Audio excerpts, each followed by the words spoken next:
Peace, family. This is Lions Den with another news and commentary. This article is from the Washington Post. You know, this is a sick world we're living in. A very sick world. A white referee told a high school wrestler to cut his dreadlocks or forfeit. He took the cut. I mean, this is so sick. So I'm going to go ahead and read this article. Um, Andrew Johnson stood at the side of the mat, shoulders stomped forward as teammates from Wayner Regional High School stepped up one at a time with a high school five and some encouragement. Don't worry about it, one said, putting his hands on Johnson's shoulder as a team Atlanta trainer stood behind the wrestler, shearing off his hair. Johnson wore thick, dark brown dreadlocks to meet on a Wednesday against rival Oakcrest, another one of the top wrestling teams in southern New Jersey. But before the 120-pound buck could begin, the referee gave Johnson a choice: forfeit the match or get a quick haircut to comply with athletic regulations. I'm going to stop you right there. So let me get this right. So he cannot wrestle until they cut his dreadlocks. So this it goes to show, ladies and gentlemen, that this referee is racist. Why would you, if you didn't tell a white boy to cut his hair, before he go on the mat? So why you allow this brother right here to cut his dreadlocks? It's funny that every sport that we go on, it's like a job interview that we cannot accept the job because we have policies. And that's what people always use. Is they have policies now that they can't wear this hairstyle or that hairstyle. I mean, this is ridiculous. So now the referee, embarrassed this young brother, telling him to either cut your dreadlocks or forfeit the match. This is ridiculous. To continue on, Johnson opted to get his hair cut instead of forfeiting the match, which he later won in Southern Victory overtime, according to SNJ Today. But a video posted on the black teenager getting his dreadlocks cut before the match prompted anger and frustration on Friday. Mike Frankel, the reporter whose video of the incident went viral, explained that as Johnson's coach argued the ref's ruling, the injury time clock was started, which was when Johnson agreed to have his hair cut. The episode was yet another example of the ways that racial bias manifests itself over seemingly personal issues like hairstyles. One data point among many about the ways in which minorities are treated differently than white people. Activist Sean King, who helped bring in wide attention to the video by posting it on Twitter, calling it disgusting and heartbreaking, and said it never shown being allowed. Sports broadcaster Taylor Rook said that incident was one of the terrible discrimination. The ref should be ashamed, she wrote on Twitter. In the black community, hair is often tied to identity. Expressing disapproval of the hair is in many ways expressing disapproval of the person. Soledad O'Brien wrote that Johnson had been humiliated, saying that his body language after his victory gave her the impression that he was devastated. And I'm going to stop you right there again. And this is the reporter, Mike Frankel, showing the video of one of the most disgusting things I've ever seen in my life. Cutting a man's hair. A ref wanted him to cut him hair to either that or forfeit. Unbelievable.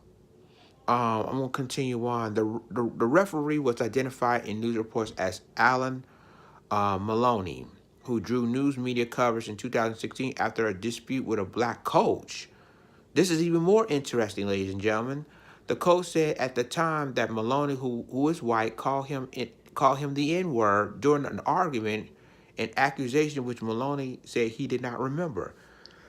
but did not dispute, according to the South Jersey newspaper, the Courier Post. Maloney did not respond to a message left for him on a number listed in public records.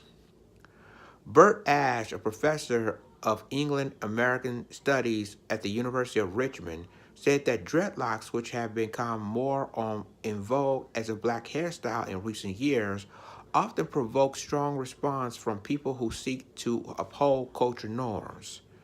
The reality of culture norms goes across all cultures in one way or another, he said, saying that in another instance, a kid with a pink mohawk would likely face consequences in certain situations. It's just a penalty for violation those norms when you are not white, and male much more severe than for the white men who violate those norms that don't get punished. And I'm gonna stop you right there. And he's absolutely right, because they're not going to forfeit a wrestler that has a mohawk. I mean, as a little white boy who had a mohawk, I bet you 100 to 1, they're not gonna say you either cut your hair or forfeit. You're not telling him to cut his hair. See, this is what I'm saying. That this and you see this referee has a criminal past. Well, not a criminal past, but has a racist past. Because again, he called one coach, black coach, an N-word. So this coach should have been. This referee should have been fired. Plain and simple. He should have been fired. But they're not going to do nothing to him. It's a certain cycle. They're not going to do nothing to this referee. This is an outrage. This is an embarrassment that he had to cut his dreadlocks to continue to wrestle. Continue on his matches.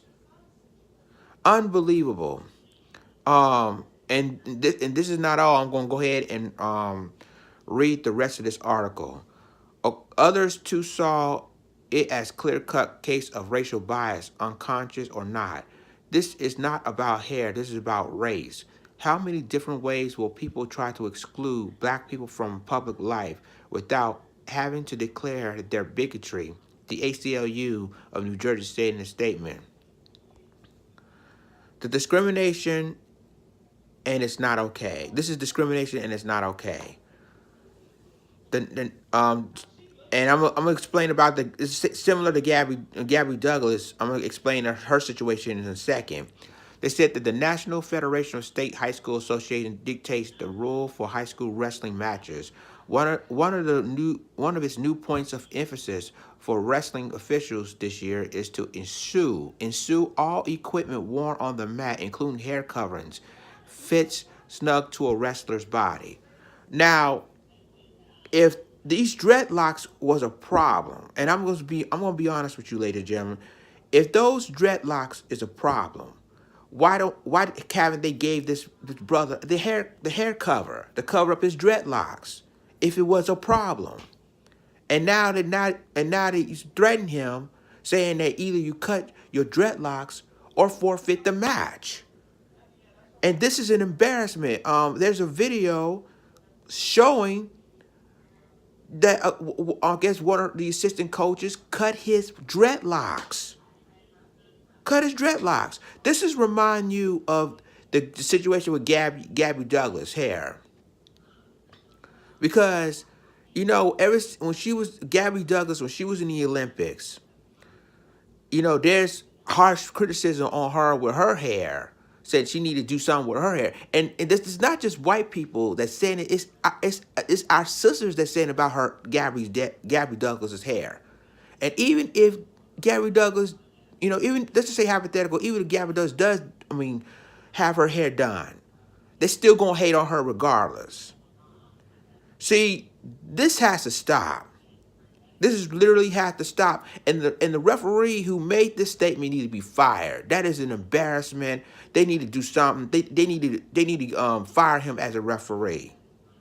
But again, they're not going to do anything because they're going to say, well, it's a policy. They can't wear dreadlocks while wrestling. But even if that were true, at least give a hair cover, some cover to cover up his dreadlocks. Unbelievable. And get this, he said Johnson was reportedly wearing a hair covering, but it was not clear whether it was in compliance with the body's new rules. He had wrestled without incident before the match, the Courier Post reported. Larry White, the executive director of the New Jersey State Interscholastic Athletic Association, said in a statement that the referee would not work any more events as it investigated the issue. Good. At this point, the NJSIAA is working to determine the exact nature of the incident and whether an infraction occurred, it says.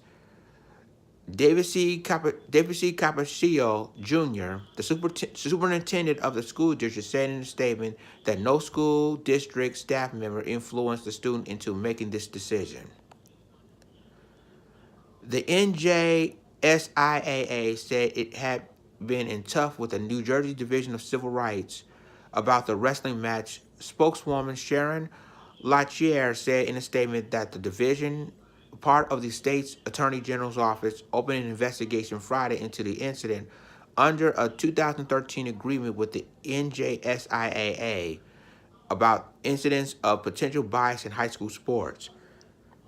The DCR was notified this afternoon of an incident involving an NJSIAA official and a wrestler from Weymouth High School, the statement said. New Jersey is the top-ranked state for high school wrestling, according to Wrestling Insider magazine. Two referees who were not involved in the match told the Courier Post that they believe that the wrestling rules has been interpreted correctly by the referee. Okay. Wow. George Maxwell, the high school's wrestling coach, could not immediately be reached for comment. Ash, who wrote Twisted My Dreadlocks Chronicles, a book about his quest to grow dreadlocks after he turned 40, said that the hairstyle has been around since antiquity, saying evidence of them being found in tombs in ancient Egypt.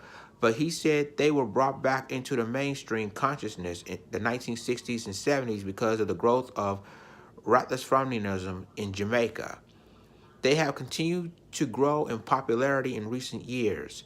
Ash compared them to tattoos, saying what was began as a transgressive and nonconformist statement has increasingly become more normalized.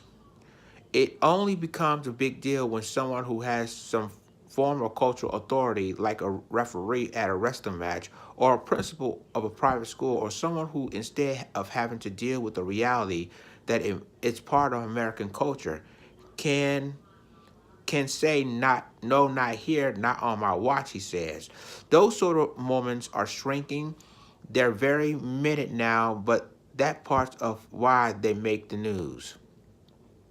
He estimated that Johnson's dreads likely took him a couple of years to grow out. Frankel, the reporter who captured the haircut on camera, was criticized. Guess what? Was criticized for his framing of the incident. So let me stop you right there. So let me get this straight. So the reporter was criticized to show the world what happened to a brother's hair, how they cut his dreadlocks. And yet he's getting criticized to show proof of what's going on. I'm telling you, this is a crazy, crazy situation. So I'm going to have to continue this. He had described Johnson as the epitome of the team player, setting up the story as one of the generous player making a sacrifice for his team. He later apologized, because he wrote he had missed the bigger picture. Wayna, which beat Oakcrest last January to win an 8th straight Cape Atlantic League title, won Wednesday dual meet 41-24, and as the referee raised Johnson's hand in victory after a 120-pound bout, his bottom lip was split open and his uniform was dotted with blood spots. So there you have it. I'm glad at least that the New Jersey, I'm glad that they're doing something for this referee. Because to me this is an embarrassment, To me, this is an embarrassment, humiliated. When you were in a wrestling match and the referee told your coach to cut his dreadlocks or forfeit the match, if the and like I said, if the dreadlocks was really a problem, why can't you have something to cover it up to continue, continue the wrestling match? And I'm so glad that that it was clearly of discrimination, and that the ACLU finally doing something about it. And now they criticize the reporter for exposing that. So, and again, there's some white boys that has mohawks. You need to tell him to cut his hair or do something over his hair. See, this is why, and this reminds you of the Gabby Douglas situation, right? Because Gabby Douglas has been criticized through social media while she was in the Olympics because of her hair. And like I say, even if she does do her hair, they're still going to hate on her with that. And this has to stop, people, because it shows how America really is. But I'm glad that, like, again, they're doing something for this referee. They finally do something and say he's not going to referee any more matches or any more sports. I'm glad they're doing that, and they're making decisions for that, because again, he's doing this before. He called this black coach the N-word. So he's been doing this racist stuff before. Obviously, ladies and gentlemen, I'm glad they're doing something about this. So hopefully this will never happen again. And this referee, I'm glad they finally did something. Hopefully they fired him. I'm praying that they fire this man. So I'm glad this finally happened, and hopefully the next time they want to embarrass someone, and even if it was a policy, give this young brother something to cover up his dreadlocks, if that's really a problem. Leave a comment, tell me what you think about this article, share this video, subscribe my YouTube channel, subscribe my reaction channel, and subscribe my Black Junction channel for all the news and commentary. With that being said, this is Lions Den signing off. Deuces.